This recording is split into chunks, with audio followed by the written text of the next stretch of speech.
What's up, everybody? This is Jay, and this is my recap of Falcon and the Winter Soldier Episode 3, The Power Broker. Now, they trying to figure out what's going on with this super soldier serum and trying to get to the bottom of it, and this search is taking them all the way to Europe. And so now they're trying to figure out what's going on, and let's see what happens now that they hot on the trail. Now, when it first starts off, we see some type of commercial for the Global Repatriation Council. Meanwhile, Captain America is in Munich, Germany, and he's trying to find out who's in charge of what's going on with these people, and he's interrogating this dude that don't want to talk. And then the dude snaps on him. Captain America grabs him, pushes him up against the wall. Do you know who I am? And so he's snapping. And dude end up speaking English, saying yes, but I don't care. Spits in his face and everything. So he's outside pissed. We see his boy trying to calm him down. He says it's time for us to try to use a different hand to play, maybe with a metal arm attached to it. So later we see that in Berlin, Germany, Falcon and Winter Soldier is going to talk with Zemo. And so he says, let me talk to him alone. He don't like Avengers. So once he walks in, we see Zemo saying the code words, trying to activate him as the Winter Soldier. He said that don't work anymore. He said, no, I just wanted to try. And so while he's talking to Falcon in the little garage, he's telling him, so look, how about we help break out Zemo? He's like, how can we do this? And while he's talking, we see that he put the plan in motion already, because some guys there, he dropped a little note saying that the guy in front of you is gonna kill you, so you better kill him first.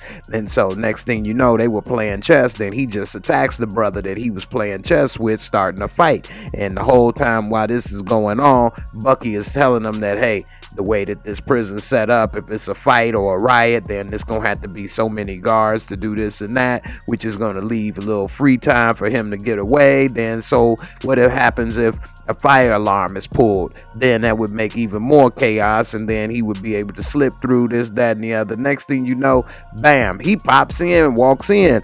And so Falcon is like, what in the world is he doing here? And he said, look, I couldn't tell you. I knew you wouldn't agree with it. And so he was like, let me help. I think I am invaluable. And they said, no. So next thing you know, of course he helps, because he knows how to start to help them find who they looking for. They go into a garage where all his cars and luxuries has been sieged, and next thing you know, he takes his mask, and now they on the way. And so we see that he got a private jet and everything. Falcon like, damn, you rich? He says, I'm a baron.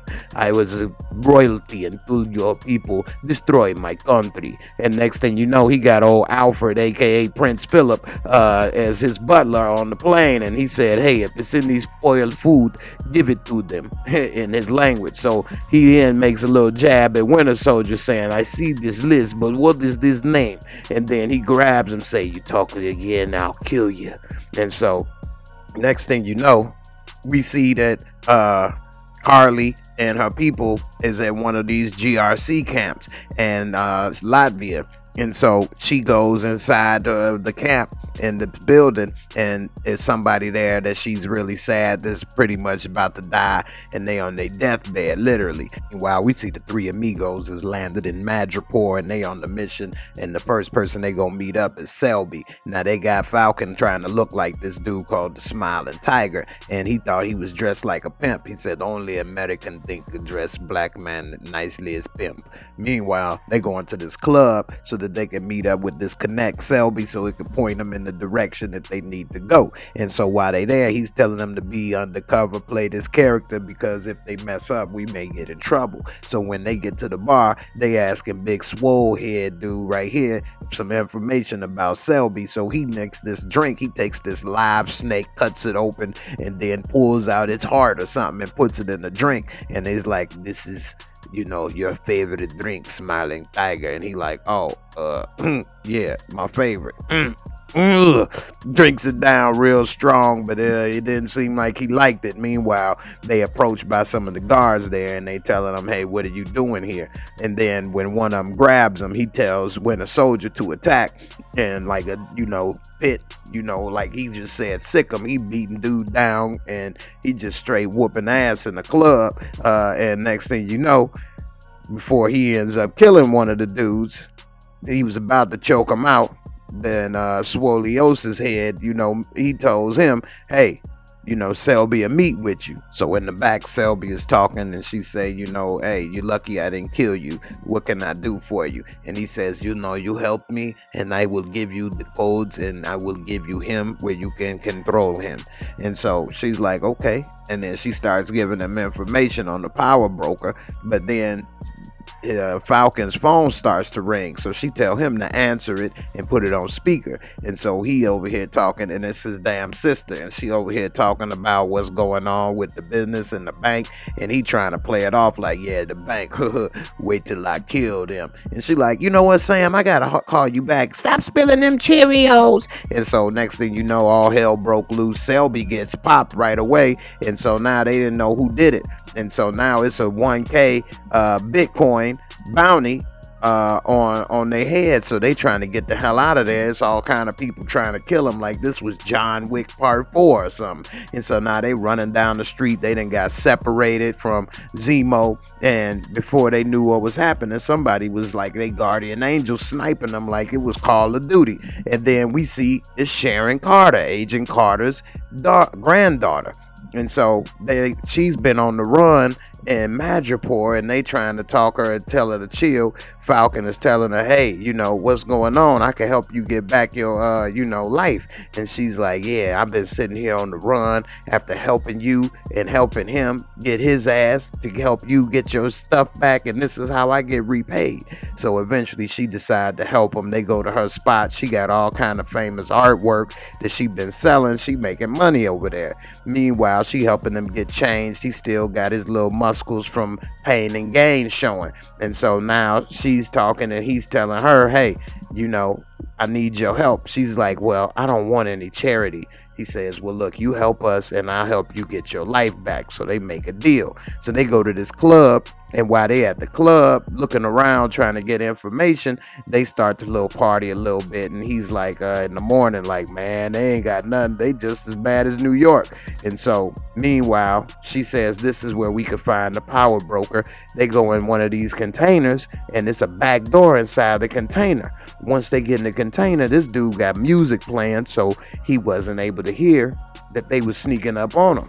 Next thing you know, they got the drop on him. They got the little guns on him and round him up, and they trying to get him to talk. And they asking him about the super soldier serum and everything.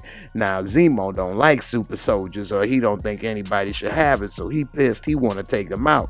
Meanwhile, dude starts spilling the beans reluctantly, and while he's spilling the beans, Agent Carter is out there, and she's on security. Next thing you know, dudes is coming. She's like, super Wonder Woman, taking out 3 dudes at a time by herself in hand-to-hand combat. Now, dudes starting to clam up. So Bucky had to, use a little force to get him to talk, put the little piece to his head. That's why they call him Bucky. He was ready to buck a couple shots.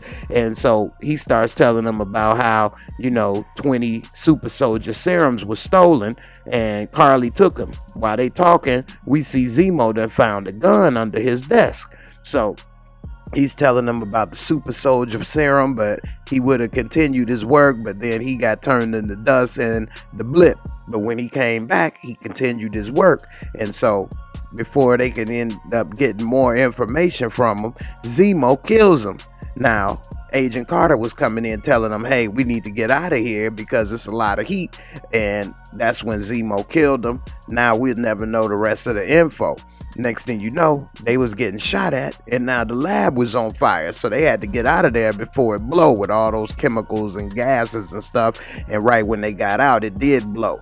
And somehow Zemo got out of there, got his mask on, he's up top trying to bust shots, and in the end, he ended up helping their ass. He ended up getting in the car, pulls up, telling them to hop in, and like he was in, Boys in the Hood. Now, Agent Carter tell them to ride out and that she got another angle and some business to handle, so they pull off in the 3-wheel motion and they on to the next one. And so while they pull off, she ends up meeting with somebody else and telling them that she got some stuff to work on. Meanwhile, we see Carly talking to her right-hand man, talking about how she wished she could have been a teacher. She talking about the plans they had and how they gonna use the super soldier formula to end up helping all the kids that they was trying to protect and everything. And he's saying, well, what about the power broker? She's saying, we got the last of the formula and we ain't got to worry about him. We'll take care of him. Meanwhile, we see Cap and Lamar and they talking, and he's saying, I think that Falcon and Winter Soldier broke Zemo out of jail. Meanwhile, we see Falcon and he's talking and he's getting a little more information about what's going on. He said they found Madani dead. That's the girl that Carly was crying over, and they said, look, I'm a little upset about what, you know, Agent Carter had to go through Sharon, and it's messed up. And so he's saying, look, I know a place where we can go. Meanwhile, we see Carly has all these guards prisoner, and she's telling them to be there, be careful, she'll be back. So once she gets in the car with her right-hand man, she telling him, hurry up, put your seatbelt on. And before he could, the damn building blows up, and he like, there was still people in there. And she said, well, that's the only way these people understand is with violence. And she did have a good point. Meanwhile, in Riga, that's where the person they was looking for died, Carly's friend. He's going to this spot that he had. While they walking down the street, Bucky starts noticing these little balls on the floor. Somebody done bust their balls, and so he picking it up, following the trail, and they go into the spot where they was going. So he goes around the corner. He told them, hold up, he'll catch up with him, and he finds another ball place. So he picks that ball up, and it's leading him to a trail. He goes into this little alley, and lo and behold, it's one of the members of the Dora Milaje from Wakanda. And of course, they helped him, but they upset because Zemo killed King T'Chaka. And so now he got to talk to them. Now it's time for some real talk. I like this episode. I thought it was pretty good. I like how they kind of showing that this dude ain't really the real Captain America. He cussing that dude, showing his anger, talking about, do you know who I am? That's none of the stuff that Steve would have done. And he's like very emotional, and wears his little emotions on his sleeve. We see that Falcon and the Winter Soldier still got a little tension because he didn't take the role of Captain America and he don't believe in it. And even Agent Carter, Sharon, she was saying that, you know, all this superhero stuff is a bunch of BS, and you know that. And Zemo was like, of course he knows, that's why he didn't do it. And so it's be interesting to see if Falcon does decide to become the new Captain America at the end, because a lot of things has happened in the government and different things he's seeing behind the scenes that they mistreated people, including the first old school black dude that had the super soldier serum. They just had him locked away, and they just refer to him as, you know, test subject or whatever the case. And, you know, it's just really messed up what he had to go through. And also, I think that Carly and her crew are trying to do the right thing. They may not be going about it the right way, but it is going to be some kind of a difficult situation if Sam finds out about what happened and what they trying to do. And will he try to kill them? What will he do? And also, they got that bounty on their head. I wonder, is that going to still be on their head or not? Because that's going to definitely make it a little more difficult for them to move around and operate. And now I'm wondering what's going to happen with Bucky now that the Dora Milaje is on his ass. They going to ask him, yo, we saved your life, we did this, that, and the other, and now you freed this dude and working with him. Like, what is going on? You know, after they get what they want, it's not like Zemo going to say, okay, put me back in the box. He's not going to want to go back to jail. So how is that going to end for them? They're going to get what they want, but he's going to get what he wants too, which is his freedom. He was rich, he was powerful, smart, and the last thing he want to do is spend the rest of his life in that box. So I'm interested to see how that's going to turn out In the end, I like the episode. I think it was pretty good. I still believe this is better than WandaVision so far. The first 3 episodes versus the first 3 episodes of Wanda. Y'all let me know in the comments what you think. Also, this got a little Lethal Weapon vibe to it to me. It feel like Riggs and Murtaugh or whatever. They always got a little stuff they got going on and talking and jokes between each other. And it is kind of funny. And I like the little chemistry that they have between each other. So y'all let me know what you think on that. In the end, I'll see y'all on the next one. I enjoyed it. Thanks for watching. Peace, and I'm out.